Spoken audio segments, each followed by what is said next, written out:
Ladies and gentlemen, mesdames, messieurs, welcome. Bienvenue à toutes et à tous sur cette nouvelle vidéo consacrée au jeu Empire & Puzzles. Je suis Aslanes, votre host sur cette chaîne YouTube. Et aujourd'hui, on va parler du farming de la saison 3. D'accord ? Puisqu'on est en plein événement, de Valhalla.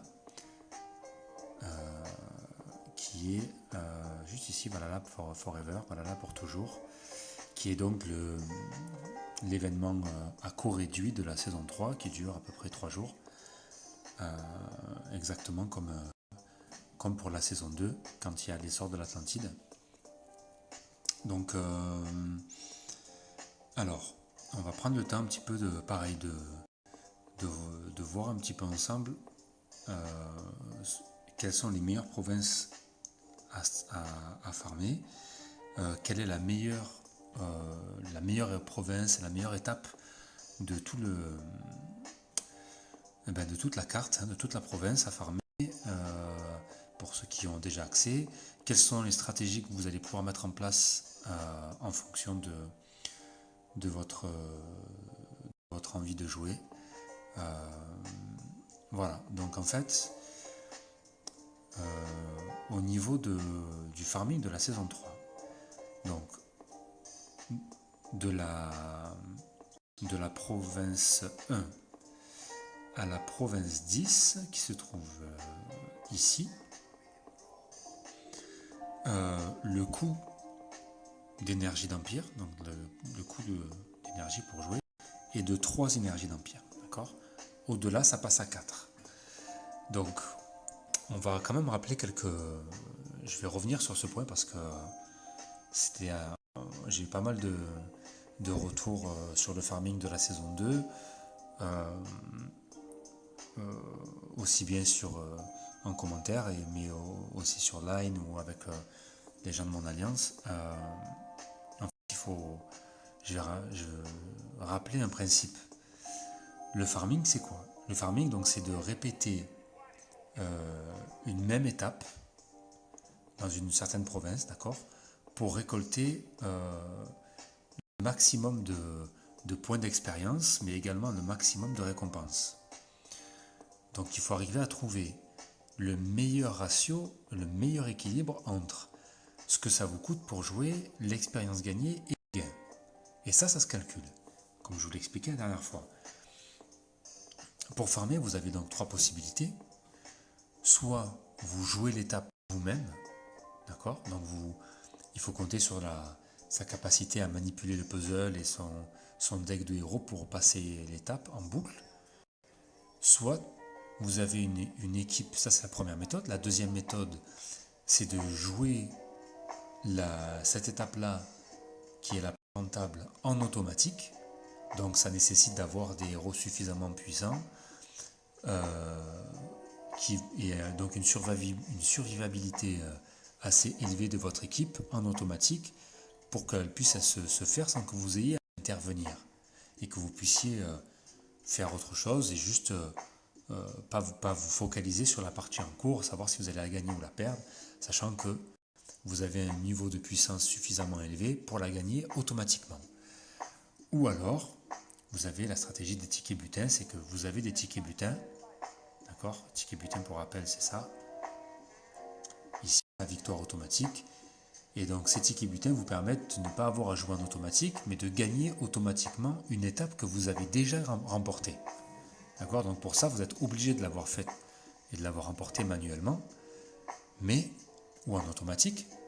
Mais une fois que vous avez les tickets butins, vous voyez, cette étape, je l'ai déjà gagnée, donc je peux dépenser des tickets butins pour faire une victoire automatique et récupérer l'expérience, récupérer les gains, mais ça me coûte, un ticket butin coûte exactement le même nombre d'énergie d'empire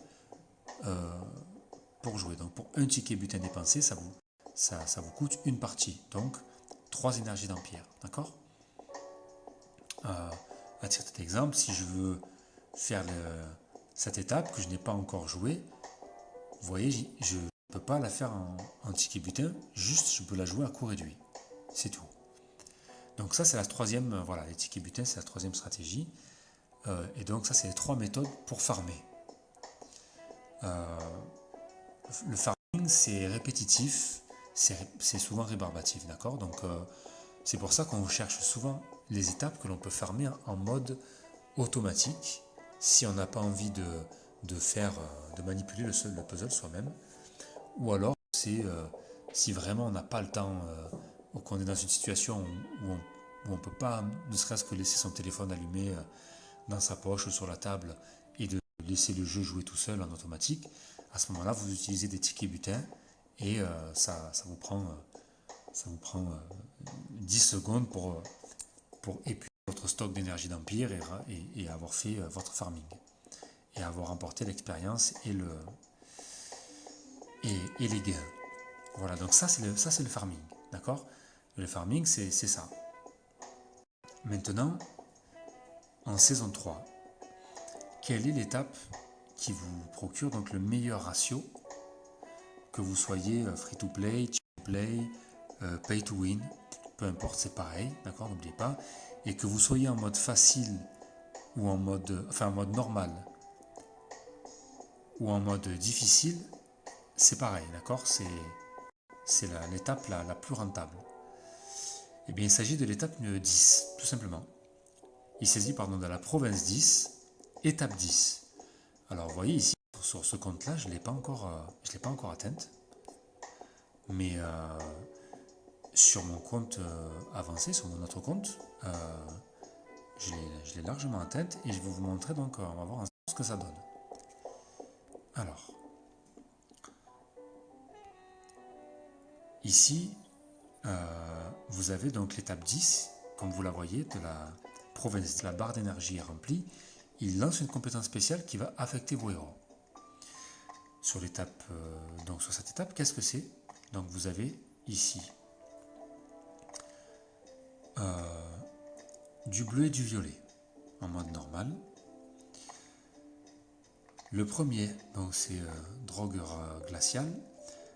Sa compétence spéciale, c'est lame gelée, C'est-à-dire une fois qu'il est limité, reçoivent moins 20% de défense contre les compétences spéciales pour 3 tours. Donc ça, vous voyez bien que les compétences spéciales, si ce monstre-là, cet ennemi-là, il bloque pendant 3 tours votre mana, la mana de vos héros. Donc là, vous ne pourrez compter que sur les dégâts de tuiles pour jouer. C'est très compliqué. Le deuxième, il fait quoi? Trogueur de givre. Lui, sa compétence mineure aux ennemis proches. La cible et les ennemis proches reçoivent moins 20% de défense pour 3 tours. Mais ils reçoivent aussi, rien qu'à ces deux ennemis-là, d'accord, c'est les ennemis que vous rencontrez sur la première vague et la deuxième vague, voire la troisième vague, je crois qu'il y a 4 vagues. Le boss de fin, c'est Jot. Alors sa compétence spéciale, c'est explosion de glace. Il inflige 160% de dégâts à tous les ennemis. Et il l'a vu précédemment. Donc cette étape, je vous assure qu'elle est pas si évidente que ça à farmer en automatique. Elle est par contre, si vous y arrivez, c'est super. Qu'est-ce que vous y gagnez? Voilà ce que vous y gagnez. 2370 860 de fer, environ 4400 de jambon, 14 recrues et bien sûr les matériaux d'évolution de fabrication habituels, sac à dos, épée, voilà. Alors, je le répète, comme pour la saison 2, le nombre de matériaux d'évolution et de fabrication que vous gagnez est aléatoire. D'accord? Là, vous pouvez faire cette étape et gagner qu'un sac à dos. Alors, vous refaites l'étape et vous allez en gagner. C'est pareil pour tout le reste. Donc, globalement, c'est très aléatoire. Par contre, ce qui ne change pas, c'est ce que vous gagnez en termes d'XP et 10 d'XP. Vous avez dépensé 3 énergies d'Empire pour jouer. D'accord? Donc on va faire le calcul ensemble. 2370 divisé par 3, ça nous donne 790 d'XP gagnés par drapeau d'énergie joué. Donc on est sur un ratio XP par énergie d'Empire joué qui est relativement élevé. À titre de comparaison, sur la saison 2, l'étape que je vous ai préconisée sur la saison 2, qui est l'étape 10 de la province 9, qui est le ratio le plus élevé sur la saison 2, vous gagnez 640 d'XP par énergie d'Empire dépensée. Là, vous en gagnez 790. Donc, pour le même coût de jeu. D'accord? Donc, vous voyez que déjà en termes d'XP, c'est beaucoup plus rentable. On va faire le calcul. Hein. Si j'ai 640, à l'heure actuelle, moi je peux faire avec mes 42 énergies d'Empire, je peux faire 14 parties. D'accord? Mais si j'ai le nombre d'XP par drapeau d'énergie d'Empire, j'en ai 42. Donc si je le multiplie par 42, sur un cycle complet de farming d'énergie d'Empire, en saison 2, vous gagnez sur l'étape la plus rentable 26 880 d'XP. Mais ici on est sur 790. J'ai toujours 42 énergies d'Empire. Ça fait 33 180 XP gagnés pour un cycle complet de farming sur 42 énergies d'Empire. D'accord? Donc, 80. Donc on a un gain de 6310 XP par cycle d'énergie d'Empire joué. D'accord? Donc c'est énorme. Donc ça vous montre que cette étape, elle est vraiment la plus rentable, plus encore que la saison 2. D'accord? Elle n'est pas aussi rentable que les événements qu'on joue habituellement, les événements défis, d'accord? Où là, vous avez la possibilité de gagner 975 d'XP par énergie jouée, mais pour un farming de province, c'est très élevé. Okay? Alors, je vais vous montrer, j'ai pris d'autres étapes plus avancées pour vous montrer la différence. Hein. En saison 3, vous voyez là, la province 29, donc là on est vers les dernières provinces, étape 6, vous gagnez 2785, mais ça coûte 6 énergies d'Empire. Donc, j'ai dit combien? 2785 divisé par 6, et vous avez vu de suite, on a une différence d'XP qui est assez énorme, hein, puisque là on est sur du 464 XP par drapeau d'énergie joué. Donc si vous faites 790 moins 464, il y a une différence par drapeau d'énergie joué de 326 XP. D'accord? Donc c'est énorme. Et pourtant on est sur une province qui est beaucoup plus avancée, où sensiblement vous devriez gagner de meilleures récompenses. Or, vous voyez que même en jambon, je suis à 5130, une recrue de plus que sur la saison, que la province 10, étape 10. En termes de sac à dos, on est sur 1.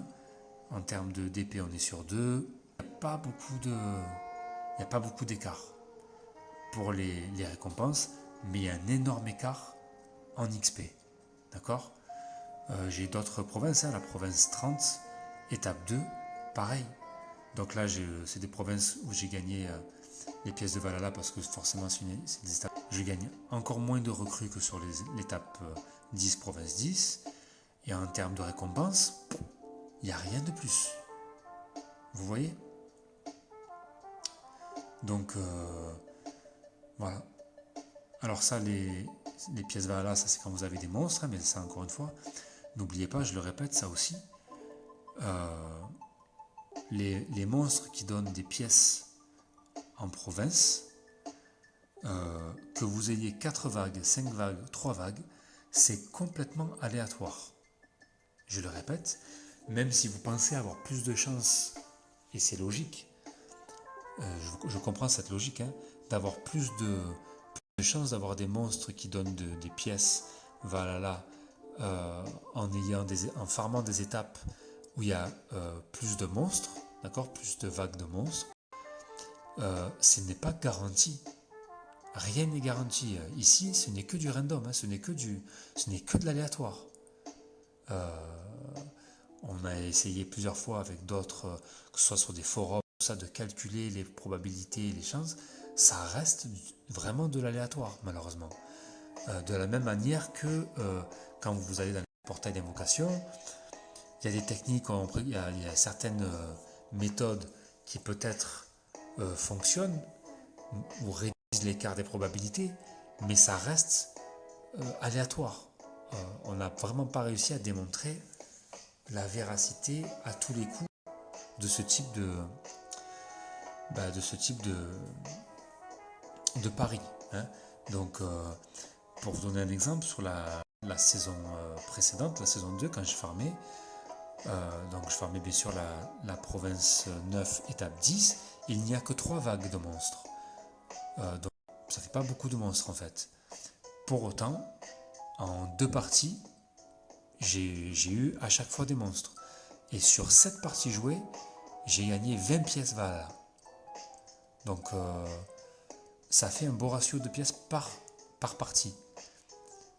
Malgré tout, et j'ai pas forcément eu plus de chance en farmant des provinces où j'avais plus de vagues de monstres. D'accord? Donc c'est totalement aléatoire, n'oubliez pas.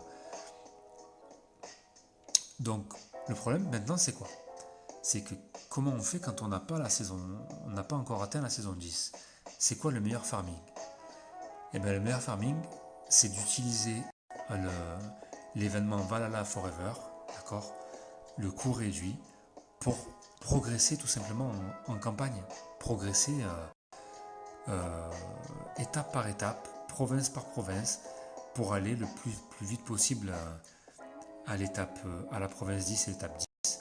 Et si vous n'avez pas d'équipe, c'est-à-dire que si dans votre deck, vous n'avez pas suffisamment de héros puissants pour passer certaines étapes, même en les jouant manuellement, hein, alors à ce moment-là, essayez de farmer manuellement l'étape que vous avez eu le moins on va dire les étapes précédentes, hein, que vous avez déjà passées, d'accord, puisque vous avez toujours un ratio supérieur aux étapes précédentes. Ou si vraiment vous voulez la farmer en automatique, alors revenez en arrière et trouvez l'étape, d'accord. Faites des tests, hein, par contre, vraiment faites des tests. Si vous essayez de farmer en automatique l'étape la plus proche de celle que vous n'arrivez pas à passer, si vous n'y arrivez pas, vous passez à la salle d'après, en dessous, vous essayez de la farmer en automatique et vous voyez si ça passe. Et donc vous restez sur l'étape que vous arrivez à farmer le plus facilement en automatique.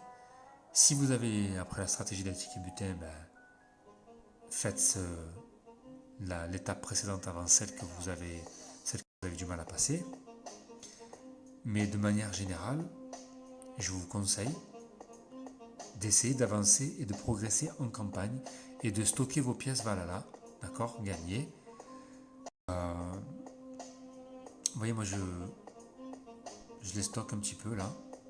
Là j'en ai 256. Je fais pas d'invocation pour l'instant. J'attends d'en avoir 800, 1000 pour faire éventuellement entre 8 et 10 invocations d'un coup. Voilà, moi je préfère. Je suis pas pressé à chaque fois de faire une invocation comme ça. Enfin, vous connaissez ma politique un petit peu sur les invocations, donc voilà. Mais ça c'est personnel encore une fois. Donc moi ça me permet de stocker. Même si vous avez passé l'étape 10 de la province 10, que vous êtes sur les provinces 20, 30, encore une fois, là aussi, c'est soit vous utilisez l'événement pour avancer et terminer pour terminer l'histoire en fait, hein, tout simplement de progresser en campagne pour terminer l'histoire, et vous en servez parce que, encore une fois, c'est à coût réduit, et que quand l'événement est terminé, si vous, si vous progressez et que vous essayez de progresser, de terminer l'histoire en dehors de la période d'événement, vous n'êtes pas du tout sur une politique d'optimisation. Et donc, chaque fois que vous allez faire une étape et que vous allez avancer en province, vous allez perdre et gaspiller énormément d'énergie d'empire, vous allez gaspiller, vous allez perdre énormément d'XP, vous allez perdre énormément de ressources, de matériaux de fabrication, d'accord? Donc je vous déconseille fortement de farmer la saison 3 de la même manière que je vous déconseille de farmer la saison 2 quand c'est hors événement à coût réduit, d'accord? N'oubliez pas, on se base que sur des stratégies d'optimisation. Donc si vous, peu importe votre niveau, peu importe que vous soyez en mode difficile ou normal, la seule étape aujourd'hui à farmer en saison 3 à coût réduit, c'est la province 10, étape 10. Voilà. D'accord? Donc, farmez-la en boucle, faites-la encore, vous allez progresser à une vitesse fulgurante, aussi bien en termes d'XP qu'en termes de ressources. Et là, vous aurez vraiment optimisé l'événement voilà, pour toujours. Voilà les amis. On pourra éventuellement... le farming, c'est vraiment un sujet de discussion sans fin.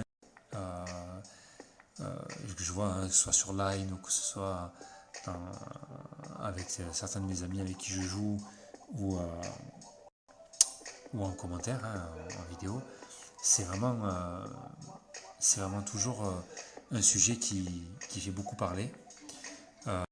Donc je pense que je referai une vidéo spécialement pour le farming en lui-même et voir un petit peu récupérer un petit peu l'expérience et la vie des joueurs et pourquoi, en sachant que même quand on vous préconise de farmer certaines étapes, certains joueurs continuent de farmer à perte pendant des événements comme les événements à coût réduit saison 2, saison 3. Voilà. Voilà les amis, sur ce, je vous laisse. Bon farming, bon jeu et je vous dis à très bientôt. Bye.